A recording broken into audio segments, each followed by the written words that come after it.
بسم الله الرحمن الرحيم. الحمد لله رب العالمين، والصلاة والسلام على أشرف الأنبياء والمرسلين سيدنا محمد صلى الله عليه وسلم وعلى آله وصحبه أجمعين. تحية طيبة. أما بعد، خير ما نفتتح به حفلنا الكريم آية من الذكر الحكيم يتلو الأستاذ هاني الأديمي.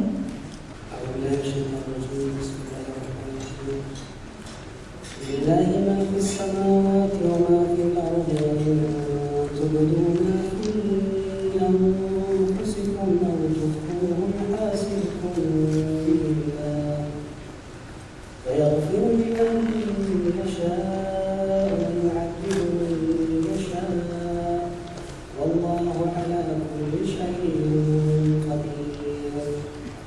آمن الرسول بما أنزل إليه والمؤمنون كل آمن بالله وملائكته وكتبه ورسله لا نفرق بين أحد من رسله وقالوا سمعنا وأطعنا غفرانك ربنا وإليك المصير.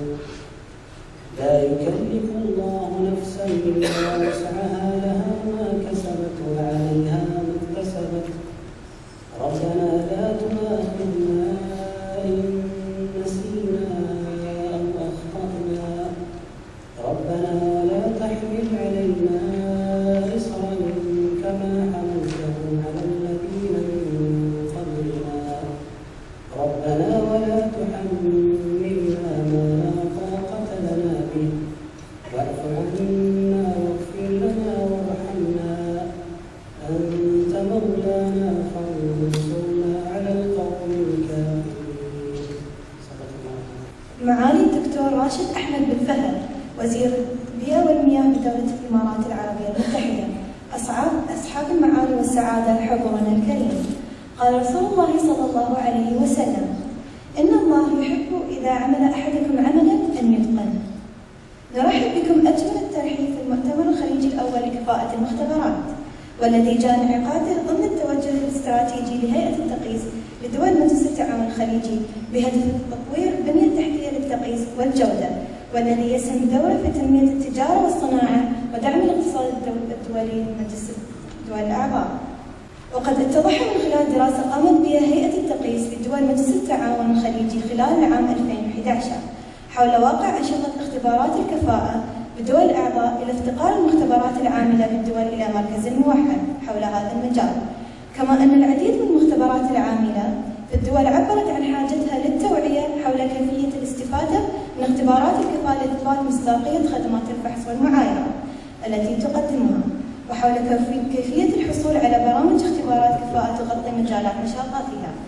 ولهذا سعت هيئة التقييس بالتعاون مع هيئة الإمارات للمواصفات والمقاييس بالترتيب تنظيم هذا المؤتمر الذي يعد الأول من نوعه على الصعيد الوطني.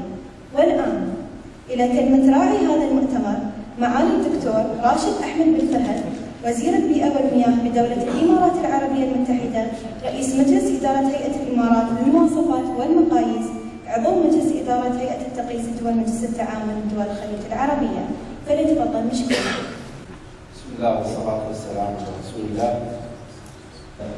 معالي الأخ نبيل بن أمين ملا، أمين عام هيئة رئيس دول مجلس التعاون، أصحاب السعادة، رؤساء هيئات التقييس في دول مجلس التعاون، ضيوفنا من الهيئات الدولية، السلام عليكم السيدات والسادة، السلام عليكم ورحمة الله وبركاته. إنه من دواعي سروري أشارككم اليوم حفل افتتاح المؤتمر الخليجي الأول لكفاءة المختبرات، والذي تنظمه هيئة التقييس لدول مجلس التعاون للتعاون والتنسيق مع هيئة الإمارات للمواصفات والمقاييس. ويسرني في البداية أن أتوجه بالشكر الجزيل للدكتور بيتر أنجر رئيس المنظمة الدولية لاعتماد مختبرات أيلاند على مشاركته في هذه الندوة ومساهمته في إثراء هذا المؤتمر الخليجي بخبرته الطويلة في مجال اختبارات الكفاءة. الأخوة والأخوات الحضور الكرام، إن إقامة هذا المؤتمر المتخصص يسهم بدرجة كبيرة في رفع وترسيخ الوعي بأهمية نشاط اختبارات الكفاءة والدور الحيوي الذي يلعبه في مجال اعتماد مختبرات الفحص والمعايرة بهدف تعزيز قدرات المختبرات الفنية وإثبات قدرتها على إجراء الفحص أو القياس معين مما يوفر الثقة للمستهلك. إن مبادرة عقد هذا المؤتمر تستحق الإشادة وتستوجب دعمها ومساندتها، ويأتي ضمن توجه الاستراتيجي لهيئة التقييس لدول الخليج في تطوير البنية التحتية للجودة بما يساهم في تنمية التجارة والصناعة ودعم الاقتصاد الوطني في الدول الأعضاء. ولا بد من الإشارة هنا إلى أن هيئة التقييس لدول المجلس هيئة الإمارات للمواصفات والمقاييس قد تبنت في خطتها الاستراتيجية الأعوام القادمة العديد من البرامج والتشريعات التي تتوائم وتتوافق مع الأهداف الاستراتيجية لهيئة التقييس الخليجية، بما يدعم ويعزز عناصر البنية التحتية للجودة ويساهم في تحقيق أهدافها الرامية إلى حماية وصحة أفراد المجتمع وتعزيز الاقتصادي بدول الدولة ورفع جودة المنتجات المتداولة في الأسواق وتطوير معايير القياس والفحص في الدولة. مع إدراكنا الكبير بين الأساس لتحقيقه هو التعاون الجاد والمثمر بين كافة المعنيين والشركاء على المستوى الوطني والإقليمي. وبهذه المناسبة فإنني أود أن أؤكد على دعم الجهود الرامية لتحقيق إلى تنسيق وتطوير مشاريع اختبارات الكفاءة في الدول الأعضاء، والذي يعتبر من أحد أنشطة اعتماد المختبرات والسعي للاستفادة من كل التوصيات والمخرجات لهذا المؤتمر لخدمة قطاع كبير من مختبرات الفحص والمعايرة في الدول الأعضاء، وأن نتبرع للعمل ودعم جهود جميع الأطراف المعنية بما يحقق ويعزز العمل الخليجي المشترك. لقد جاء هذا المؤتمر بناء على الدراسة التي قامت بها هيئة التقييس حول واقع أنشطة اختبارات الكفاءة في الدول الأعضاء، والتي أبرزت الحاجة للتوعية حول كيفية الاستفادة من اختبارات الكفاءة لإثبات مصداقية خدمات الفحص والمعايرة التي تقدمها المختبرات، وحول كيفية الحصول على برامج الاختبارات التي تغطي جميع مجالاتها. الحضور الكرام، حرصت هيئة الإمارات لمواصفات المقاييس على دعم وتطوير وتنسيق أنشطة التقييس المختلفة بين الدول الأعضاء لإيمانها الدولي يلعب هذه الأنشطة في تعزيز التكامل الاقتصادي بين الدول الأعضاء، والذي يساهم في دعم التجارة البينية بين دول مجلس التعاون من جهة ودعم تجارتها الخارجية مع كافة دول المجلس دول العالم من خلال اعتماد أفضل الممارسات المتوافقة مع الأنظمة والممارسات الدولية، وبما ينعكس على الوفاء بالتزاماتنا المترتبة على عضويتنا في منظمة التجارة العالمية. كما تقوم هيئة الإمارات بمواصفات والمقاييس ومن خلال نشاطها في مجال اختبارات الكفاءة والتنسيق مع مركز دبي للاعتماد دات الذي نفترض وجوده هنا بدولة الإمارات في مدينة دبي في دعم الجهود بتأسيس برامج اختبارات الكفاءة على المستوى الخليجي وتسخير جميع الإمكانات والخبرات في نجاح هذه البرامج التي ستسهم في دعم أنشطة الاعتماد في الدول الأعضاء الهيئة. ولا بد من الإشارة إلى الدور الرئيسي لهيئة الإمارات لمواصفات المقاييس في تأسيس ودعم أنشطة التجمع الخليجي للمترولوجيا جافمنت كهيئة إقليمية للمترولوجيا RMO بهدف تعزيز المصداقية الدولية في كفاءة مختبرات القياس الوطنية في الدول الأعضاء، والتي توفر للمختبرات المشاركة في برامج اختبارات الكفاءة مبدأ السلسلة القياس traceability بما يدعم الثقة في مثل هذه البرامج ويعزز المصداقية والموثوقية بنتائجها، وذلك من خلال تقديم برامج خدمات المعايرة وتنظيم برامج المقارنة الإقليمية والمشاركة في برامج المقارنات الدولية التي ينظمها المكتب الدولي للأوزان والمقاييس بأيدي. الحضور الكرام ضيوفنا، آمل أن تتضافر الجهود لتحقيق أفضل طموحات الدول الأعضاء في هيئة التقييس في النمو البنية التحتية للجودة بما يلبي احتياجات التنمية العلمية والاقتصادية واحتياجات الصناعة الخليجية وبما يعزز الثقة وحماية المستهلك. وفي الختام تقبلوا خالص تمنياتي لمؤتمركم بالنجاح والتوفيق والخروج توصيات مثمرة مكررة. ترحيبي بكم في دولة الإمارات العربية المتحدة ومتمنى لكم قضاء وقتا سعيدا، والسلام عليكم ورحمة الله وبركاته. شكرا معاليكم. يهدف المؤتمر إلى التعريف بأنشطة اختبارات الكفاءة المتوفرة في الدول الأعضاء واستصغار حاجات المختبرات وأولوياتها من برامج اختبارات الكفاءة، بالإضافة إلى توفير عنوان موحد للمعلومة في مجال اختبارات الكفاءة، وتوطيد العلاقة مع الجهات الرائدة في مجال اختبارات الكفاءة مما يسهل التعاون مع هذه الجهات ويمكن أن تطوير مشاريع مشتركة مبنية على الثقة المتبادلة. كما يهدف كذلك إلى تشكيل مجموعة عمل تأسيسية التي ستكون نواة الجمعية العمومية للمنتدى الخليجي للمختبرات الكفاءة. والآن مع كلمة معالي الأستاذ نبيل بن أمين ولا الأمين العام لهيئة التقييس لدول مجلس التعاون الخليجي، فليتقدم مشكورا. بسم الله الرحمن الرحيم. الحمد لله رب العالمين وبه نستعين، والصلاة والسلام على أشرف الأنبياء والمرسلين سيدنا ونبينا محمد صلى الله عليه وعلى آله وصحبه أجمعين. أخي الكريم معالي الدكتور راشد بن أحمد الفهد وزير البيئة والمياه بدولة الإمارات العربية المتحدة، عضو مجلس هيئة تقييس دول مجلس التعاون، وبارك لكم تجديد المنصب وهنيئا لدولة الإمارات بوجودكم. أخي الكريم معالي الدكتور سعد بن عثمان القصبي محافظ الهيئة السعودية للمواصفات والمقاييس والجودة.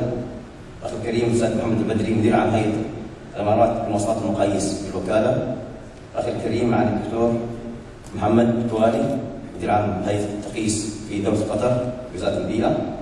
أصحاب المعالي والسعادة ممثلي جهات التقييس في دول الأعضاء، ضيوفنا الكرام، السلام عليكم ورحمة الله وبركاته. إصالة عن نفسي ونيابة عن جميع زملائي مسؤولي هيئة تقييس دول مجلس التعاون بدول الخليج العربية، أرحب بكم أجمل الترحيب في هذا المؤتمر الخليجي الأول لاختبارات الكفاءة، وأتقدم بالشكر الجزيل لمعالي الدكتور راشد بن أحمد الفهد وزير البيئة والمياه بدولة الإمارات العربية المتحدة على دعمه المتواصل للهيئة ولهذا المؤتمر، ومساهمته من موقعي كوزير البيئة والمياه وعضو مجلس داخل الهيئة في دعم العمل الخليجي المشترك في مجالات تحقق المطابقة وخاصة كفاءة المختبرات. أشكر جميع المشاركين من خارج دولة الإمارات لتكبدوا معنا السفر والمشاركة في هذا المؤتمر المهم جدا. بادرت الهيئة تنظيم هذا المؤتمر راح يكون إن شاء الله سنويا، استجابة لرغبة العديد من المختبرات في التوعية والتعريف بأنشطة المختبرات، خصوصا اختبارات الكفاءة، لعرض العوائق والتحديات التي تواجهها في هذا المجال في التعاون والتكاتف على إيجاد الحلول والآليات اللازمة لرفع كفاءة المختبرات، ونسعد بمشاركتكم ومقترحاتكم. ويسر هذه المناسبة السعيدة ونزل لكم خبر إنشاء التجمع الخليجي للمختبرات، وسيكون هناك دراسات تفصيلية لوضع الأنظمة والقوانين. سيكون إن شاء الله المسمى بجلف لاب، والذي سيكون إن شاء الله صوت المختبرات والمعبر عن مشاغلهم وهمومهم في الدول الأعضاء. حيث تم بالأمس والحمد لله اجتماع الجمعية التأسيسية للتجمع الخليجي للمختبرات، وتم وضع تشكيل لجان لوضع النظام الأساسي وبعض الأنظمة المساعدة. العضوية مفتوحة لكل المختبرات والمشاركة في مختلف اللجان الفنية التابعة له لإيصال صوتهم للمشرعين والجهات الرقابية وجهات الاعتماد أيضا، التواصل بين هذه المختبرات فيما بينها، والتعاون فيما يخدم مصلحة السوق الخليجية المشتركة وحماية المستهلك وكل ما يهم جميع الدول الأعضاء. أضيف الكرام، هذه بعض ثمرات العمل الدؤوب بهيئة تقييس دول مجلس التعاون في توحيد أنشطة التقييس المختلفة على مستوى الدول الأعضاء من خلال عقد مثل هذه المؤتمرات والملتقيات وإعداد الأنظمة والتشريعات المتعلقة بالمواصفات القياسية والمقاييس والمعايرة والمطابقة والاعتماد، متابعة تطبيقها بالتعاون مع الأجهزة الرقابية التنفيذية بدول الأعضاء. نسأل الله سبحانه وتعالى بمنه وكرم أن يبارك في هذه الجهود ويجعله ملتقى سنويا تتبادل فيه المختبرات والجهات الحكومية والجهات المعنية الآراء والأفكار تتكاتف بينهم لرفع من كفاءة المختبرات العامة في هذه الدول. في الختام أسأل الله سبحانه وتعالى أن يجعل أعمالنا خالصة لوجهه الكريم ويسددنا ويهدينا لما فيه الخير لأمتنا وشعوبنا، وفق الله الجميع. السلام عليكم ورحمة الله وبركاته.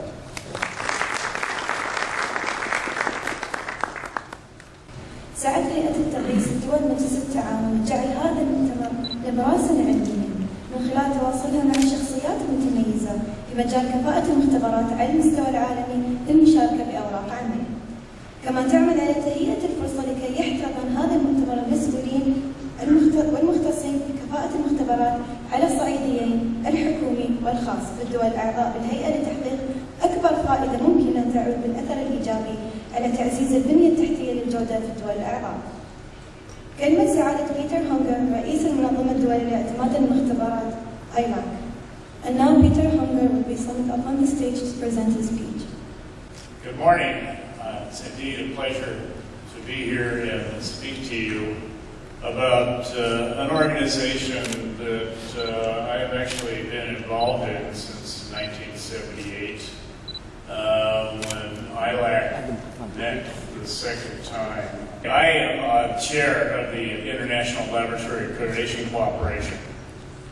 And ILAC started as a conference in 1977 where accreditation bodies that were developed that early in the last century wanted to get together and discuss how we could help to facilitate trade, facilitate the acceptance of test data at the point of import. One of the first things that came out of that conference is that there was an agreement that we needed to have a general requirement for the competence of testing laboratories. So everybody would be using the same criteria for accrediting laboratories. Several years later, we established a mutual recognition arrangement in 2000 and converted to an actual cooperation and incorporated that cooperation in 2006. So we've developed an MRA that's basically covers testing, calibration, and most recently calibration. And I'll go into some details about that. There are 45,000 laboratories that are accredited by all the members of ILAC, both the signatories as well as the associate members, and 7,800 inspection body. Our global role is to recognize competent accreditation bodies who in turn recognize competent laboratories and inspection bodies, and through the establishment of a mutual recognition agreement, it's a multilateral agreement globally. We also are in the business of helping to write the standards, to harmonize practice in accreditation, and develop requirements for how we go about evaluating each other's competence. And there are a series of documents that are freely available on the ILAC website that you can digest later. I'm not going to talk about it in detail. We also obviously are interested in promoting accreditation of laboratories and inspection bodies and helping to develop accreditation bodies in parts of the world that haven't developed bodies yet. And so we do have modest assistance programs for developing economies. In fact, I'm partly here, I think, to help to encourage the development of a Gulf region accreditation system. The goals are to strengthen the existing MRA and expand it into areas where we perhaps haven't should address. We now have, of course, testing, calibration, inspection bodies, and I think we are going to be tackling proficiency testing providers and the accreditation of those PTPs, reference materials producers, so that we really cover those technical aspects that relate to testing and calibration and inspection. We also, of course, one of our goals is to continue the constant struggle to make sure the marketplace understands that the difference between certification and accreditation, quite often those words are used interchangeably, and the way we've defined it internationally at ISO, Conformity Assessment Committee, certification is a third-party process of recognizing a company's management system or product or process meeting requirements. Whereas accreditation is a competency recognition. A competency recognition to perform specific tasks like tests, certifications. So certification bodies themselves get accredited for their competence to perform certification tests. So as I mentioned, we provide assistance to developing countries so that they can get ready and, for the peer evaluation process to get recognized. And we have a number of cooperations which I'll list later with our stakeholder organizations that are laboratories and other international organizations that we work with closely. This is the international picture. We have 6 regional cooperations, which basically do a lot of the work with regard to evaluating the individual accreditation bodies. 3 of those regions, the Europeans, the European cooperation is a small little peninsula off of Asia, which was the first cooperation. The second cooperation that came into existence was AFPLAC, which covers both sides of the Pacific.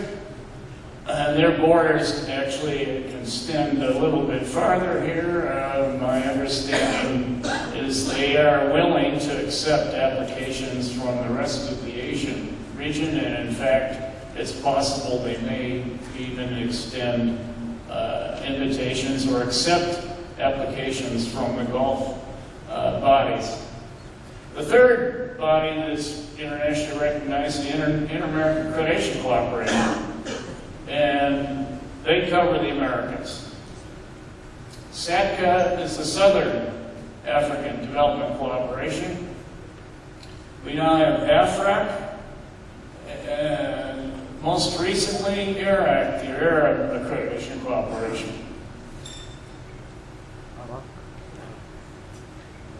The highest authority in ILAC is the General Assembly. The General Assembly is made up of all the membership. The voting members are the signatories and the associate members. We meet once a year. We have interim meetings in between. And we meet in cooperation with the International Accreditation Forum, which deals with accreditation of certification bodies. We have a number of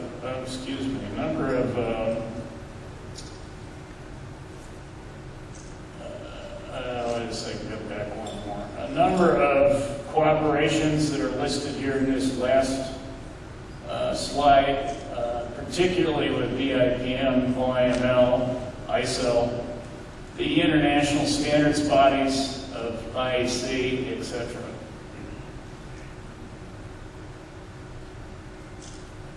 Membership. We now have 80 full members, 80 signatories to the arrangement.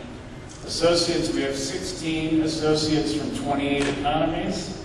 Affiliates are developing accreditation bodies that don't have a vote yet, but they're representing 28 economies. 24 economies. And stakeholders, we have 25 stakeholders. They're generally laboratory and inspection body associations. And I mentioned earlier the 6 regional cooperations. This is our organization chart. I won't go into too much detail on this other than members have the opportunity to join any of these 5 committees. Arrangement Committee writes the requirements for how we do peer evaluations. Accreditation Committee deals with the technical issues of accreditation. Inspection Body Committee deals with technical issues with accrediting inspection bodies. Marketing Communications, of course, deals with developing our marketing tools, our newsletter, the website, putting together guides to help accreditation bodies promote their services. We have a joint development support committee that works with IAF to identify the needs for the developing economies and developing their accreditation bodies. The arrangement council is the decision-making council for the MRA, where the results of peer evaluations are presented to that council for approval. The management committee is a small group. It's closed. It actually deals with the day-to-day detail of setting up and carrying out the peer evaluations of the accreditation bodies. As I said, the General Assembly is the highest authority. We do have a laboratory committee that provides advice to the Executive Committee and the General Assembly. The Secretariat is in Australia, capably manned by Anna Lieber and her colleagues at the National Association of Testing Authorities. That represents about 92% of the total global gross domestic product.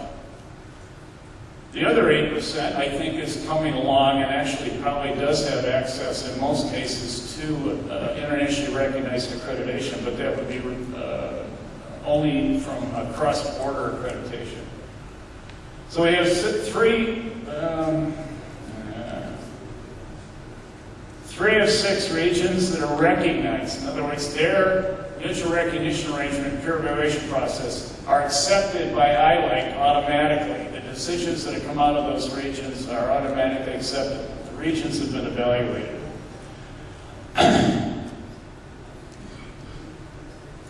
Now this map, I think the dark gray represent the countries that have a signatory, have an accreditation body that's recognized under the ILAC arrangement. The darker shade of yellow are the associate bodies. Those are voting members that are in various stages of the process of getting peer evaluated. The lighter yellow are affiliate members that don't have voting rights and they're still under development and they're not ready to be peer evaluated yet. And the gray the lighter gray are areas where we don't have membership. So those are areas where I personally would like to focus on helping those parts of the world join the international community of laboratory accreditation. And clearly, you'll see in this region, this will soon, I think, change to a darker shade of yellow since the GAC is applied for associate status. But you'll see this little blue there, or dark gray, is the Dubai Accreditation Center, which offers services across the Gulf region, and they've been internationally recognized and quite well could serve, in effect, as the technical administrative arm of the Gulf region. Since they're already internationally recognized, it would certainly be a cost-effective and quick way of getting the conformity assessment bodies in this region recognized internationally, assuming there was a cooperation or merger with the other 6 economies.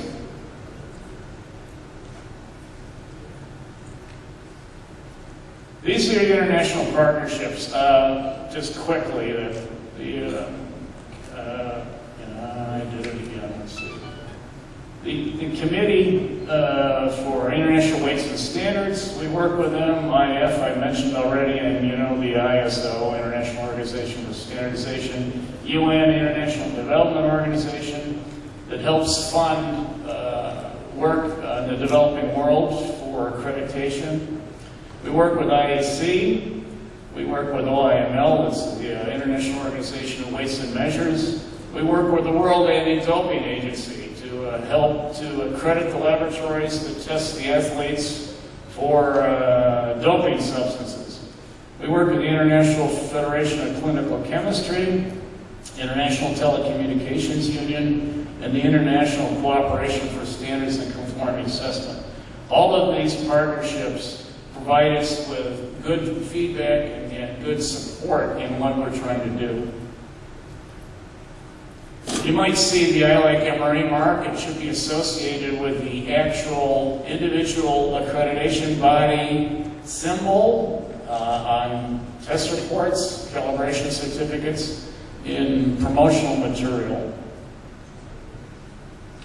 You can only use that, of course, if you're a signatory. Finally, in summary, our primary objective basically is to eliminate testing and inspection as a technical barrier to trade. Try to eliminate the redundancy at the point of import by assuring the competence and recognizing the competence of the laboratories that are providing that test data, and recognizing the competence of our accreditation bodies to provide equivalent results and accreditation. For more information, the ILAC Secretariat, as I mentioned earlier, is located in Australia, but there's an email address and the website. And I thank you very much for your attention. Look forward to any questions, either now or later or whenever. We'll have later.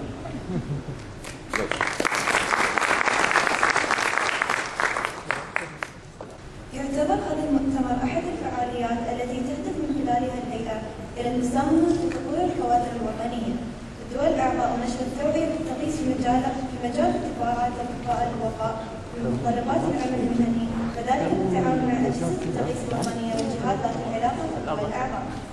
والآن يتفضل معاليكم بتكريم الجهات المساهمة والداعمة في تنظيم هذا المؤتمر. المهندس محمد صالح بدري، مدير عام هيئة الإمارات للمواصفات والمقاييس، الجهة المشاركة بالتنظيم.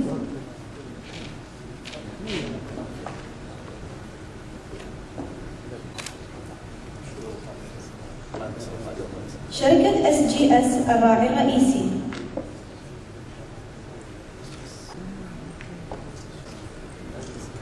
الشركة السعودية للمختبرات الخاصة مطابقة الراعي بلاتيني.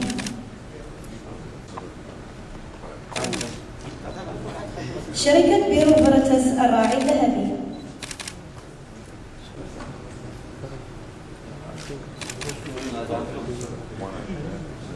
شركة TUB الراعي الفضي.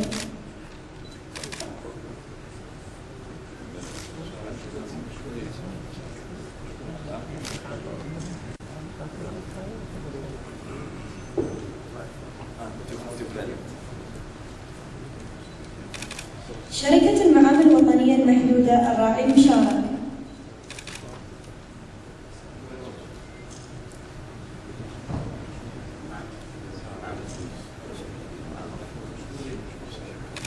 الداعمون الجمعية الأمريكية للفحص والمواد ASTM.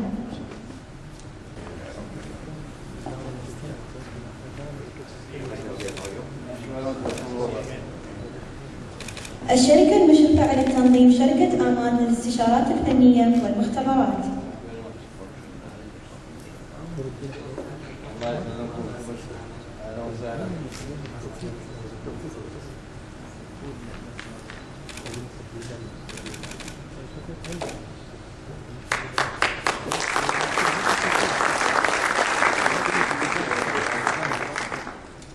شكرا لمعاليكم وشكرا للشركات الداعمة. والآن استراحة 10 دقائق تبدأ بعدها الجلسة الأولى في المؤتمر حول أهمية اختبارات الكفاءة لمختبرات البحث والمعايرة.